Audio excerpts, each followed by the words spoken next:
Assalamualaikum warahmatullahi wabarakatuh. Alhamdulillahil qail. Qul innal mautal ladzi tafirruna minhu fa innahu mulaqikum. Summa turadduna ila alimil ghaibi wasyahadah. Fayunabbi'ukum bima kuntum ta'malun. Asyhadu an la ilaha illallah wahdahu la syarikalah wa asyhadu anna Muhammadan abduhu wa rasuluh. Allahumma salli wa sallim ala sayyidina Muhammadin wa ala alihi wa ashabihi ajmain. Amma ba'du. Faya ayyuhal muslimun, ittaqullah. Usikum wa iyaya bitaqwallah. Faqad fazal muttaqun. Qala Allah Ta'ala, ya ayyuhallazina amanu ittaqullaha haqqa tuqatih wa la tamutunna wa illa wa antum muslimun. Muslimin yang dirahmati Allah sekalian, marilah kita sama-sama berusaha meningkatkan ketakwaan kita kepada Allah Subhanahu wa Ta'ala dengan penuh keyakinan dan keikhlasan. Laksanakanlah segala perintah Allah dan tinggalkanlah segala larangannya. Mudah-mudahan kita tergolong dalam golongan orang-orang muttaqin yang mendapat keberkatan dan keridaan Allah Subhanahu wa Ta'ala dunia dan akhirat. Pada hari mulia dan penuh keberkatan ini, marilah kita tumpukan pendengaran dan pemerhatian kita kepada khutbah yang bertajuk Menuju Alam Barzah. Sebagai umat yang beriman dan berpegang kepada Al-Quran dan Al-Hadis serta akidah ahli sunnah wal jamaah, wajib mempercayai bahawa kehidupan, kematian dan kehidupan selepas mati pasti berlaku. Setiap manusia pasti melaluinya. Bagaimana sehatnya seseorang, bagaimana besarnya kuasa yang dimiliki, manusia pasti akan mati dan meninggalkan dunia yang fana ini. Apabila ajal atau masa kematian telah tiba, mati tetap mendatangi manusia di mana jua manusia itu berada. Sebagaimana yang ditegaskan oleh Allah Subhanahu wa Ta'ala melalui firman-Nya dalam surah An-Nisa ayat 78, Ainama takunu yudrikumul mautu walau kuntum fi burujim musyayyadah. Di mana jua kamu berada, maut akan mendapatkan kamu bila sampai ajal, sekalipun kamu berada dalam benteng-benteng yang tinggi lagi kukuh. Muslimin yang berbahagia, apabila nyawa telah terpisah dari badan atau mati, maka bermulalah perpindahan dari alam dunia ke alam barzah atau alam kubur, iaitu alam yang terletak di alam dunia dan alam akhirat sebelum kita dibangkitkan dan dihubungkan di padang mahsyar. Alam barzah yang juga merupakan persinggahan pertama di antara tempat-tempat persinggahan alam akhirat. Sebagaimana hadis daripada Utsman bin Affan radhiyallahu anhu bahawa Rasulullah sallallahu alaihi wasallam bersabda, Innal qabra awwalu manazilil akhirah fa inna jaminhu fama ba'dahu aisaru min wa in lam yanju minhu fama ba'dahu asyaddu min. Sesungguhnya kubur ialah tempat penantian yang pertama alam akhirat. Jika seseorang terselamat dari huru-hara azabnya, maka huru-hara di tempat lain yang lebih ringan lagi kepadanya. Dan jika ia tidak terselamat dari yang tersebut, maka huru-haralah di tempat-tempat yang lain dengan lebih berat lagi. Riwayat Al-Tirmizi. Ketahuilah apabila seseorang diletakkan di dalam kubur, maka dua malaikat Munkar dan Nakir akan mendatanginya dan menyoal beberapa soalan. Ini adalah ujian pertama yang disebut finatul kubur atau ujian kubur. Sesiapa yang berjaya dalam ujian ini akan menerima nikmat, manakala sesiapa yang gagal pula akan menerima azab Allah Subhanahu wa Ta'ala. Inilah yang dinamakan nikmat dan azab kubur. Sebagaimana sabda Rasulullah SAW yang diriwayatkan oleh Imam Al-Bukhari, Muslim, At-Tirmizi dan Abu Daud bahawa antara nikmat-nikmat kubur itu ialah yang pertama dibentangkan hamparan ke syurga, yang kedua dibukakan pintu menuju syurga, yang ketiga didatangkan wangi-wangian dari syurga, yang keempat dilapangkan kuburnya seluas 70 hasta, dan yang terakhir tidur dengan lena sehingga hari kebangkitan. Dan antara azab-azab kubur pula ialah dibentangkan hamparan dari neraka, yang kedua dipakaikan pakaian dari neraka, yang ketiga dibukakan pintu menuju ke neraka, yang keempat datangkan bahang api neraka, dan yang terakhir dihimpit bumi sehingga remuk tulang temulangnya. Hadirin yang dirahmati Allah sekalian, sesungguhnya nikmat-nikmat kubur disediakan bagi orang-orang yang taat kepada Allah Subhanahu wa Ta'ala, dan azab kubur disediakan bagi orang-orang yang menderhaka kepada Allah Subhanahu wa Ta'ala.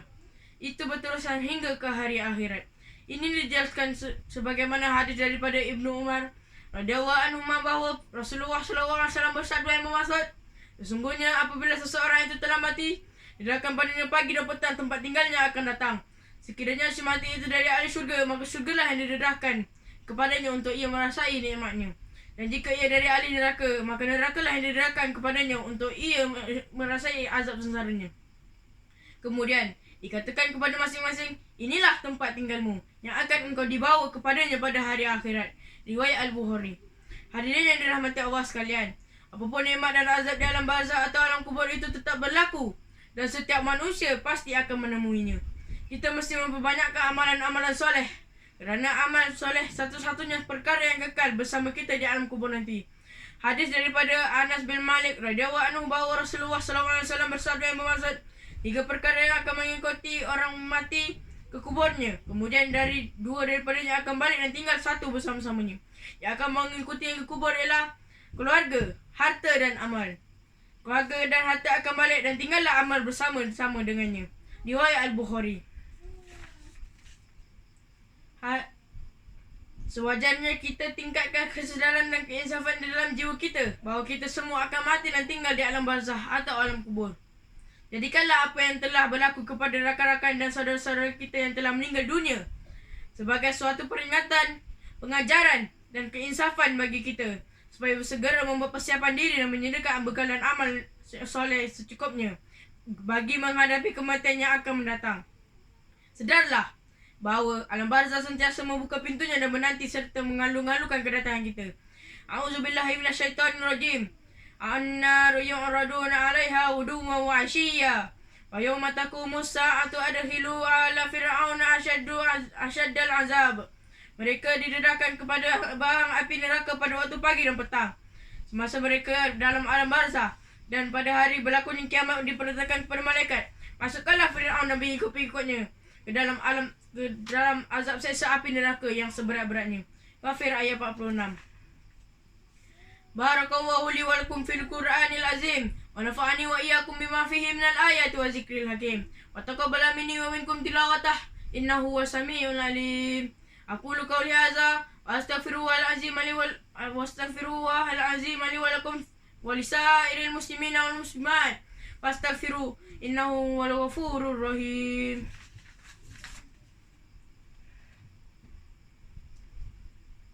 Alhamdulillahillazi ja'alana minal muslimin wa razaqna minat thayyibat. Asyhadu an la ilaha illallah wahdahu la syarikalah wa asyhadu anna Muhammadan abduhu wa rasuluh.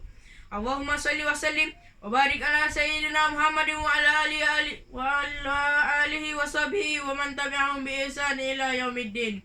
Amma ba'du. Faya ibadallah ittaqullah usikum wa iyaya bitaqwallah. Faqad fazal muttaqun. Sidang Jumaat yang dirahmati Allah Subhanahu wa taala. Imba Jumaat sekali lagi berpesan supaya kita sentiasa bertakwa kepada Allah Subhanahu wa taala dan menyadari bahawa Islam mengajar kita supaya bersikap sederhana dan segala amalan. Kita amatlah dituntut agar menampilkan kemuliaan akhlak, sikap dan kepribadian tinggi. Kerana Rasulullah SAW diutus untuk menyempurnakan akhlak dan sebagai rahmat bagi seluruh umat dan sekalian alam. Oleh itu, marilah kita sentiasa memperbanyakkan selawat dan salam ke atas Nabi kita, Muhammad SAW. Firman Allah Subhanahu wa taala, Inna Allaha wa malaikatahu yusalluna 'alan nabi ya ayyuhallazina amanu sallu 'alaihi wa sallimu taslima. Allahumma salli ala sayyidina wa maulana Muhammad sayyidil mursalin. Wardallahumma an ashabihi wa qarabatihi wa azwajihi wa zurriyyatihi ajma'in. Allahumma ighfir lil muslimina wal muslimat wal mu'minina wal mu'minat al-ahya'i minhum wal amwat. Innaka sami'un qaribun mujibud da'wat wa ya qadiyal hajat. Allahumma inna nas'aluka wa natawassalu ilaika bi nabiyyikal amin wa nas'aluka bi asma'ikal husna wa sifatikal uzma an tahfaza bi inayatikar rabbaniyah wa bi hifzi wiqayatika samadaniyah. Jalalatal ikinal muazzam Sultan Selangor Sultan Sharafuddin Idris Shah Al-Haj Ibni Almarhum Sultan Salahuddin Abdul Aziz Shah Al-Haj. Allahumma alinil auna wal hidayata wa taufiqa wa sihata wa salamata mink di waliil ahdi Selangor Tengkoh Amir Shah Ibni Sultan Sharafuddin Idris Shah Al-Haj fi amni wa salahin wa afiyah imannika wa karamika wal yazal jalali wal ikram. Allahumma atil umrahuma muslihaini muwazzafina wal ra'iyati wal bilad waballigh maqasidahuma litariqil huda warasyad. Ya Allah, Engkaulah Tuhan yang Maha Berkuasa. Kami bersyukur kehadirat-Mu yang telah mengurniakan kami rahmat dan nikmat, sehingga kami dapat meneruskan usaha ke arah memperkukuhkan negara umat Islam sebagai negeri yang maju, sejahtera dan berkebajikan. Di bawah naungan Nabi bin Raja kami sebagai ketua agama Islam di negeri ini. Justru kami pohon kehadirat-Mu ya Allah. Tetapkanlah iman kami dan pegangan kami kepada ahli sunnah wal jamaah. Terimalah amalan soleh kami dengan ilmu yang bermanfaat. Lindungilah kami.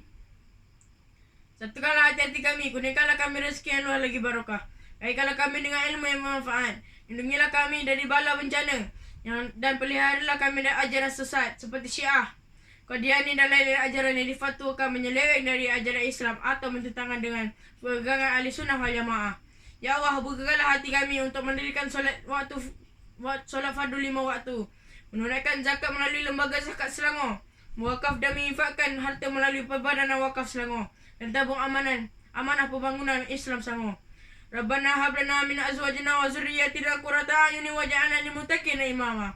Rabbana atina fid dunya hasanah wa fil akhirati hasanah wa qina azabannar. Innallaha ya'muru ibadallah. Innallaha ya'muru bil adli wa ihsan wa ita'i dzil qurba wa yanha 'anil fahsya'i wal munkari wal baghi. Ya'izukum la'allakum tadhakkarun. Wazkurullahal azima yazkurkum washkuruhu 'ala ni'amihi yazidkum. Was'aluhu min fadlihi yu'tikum wa la dzikrullahi akbar. Wallahu ya'lamu ma tasna'un. Aqimus shalah.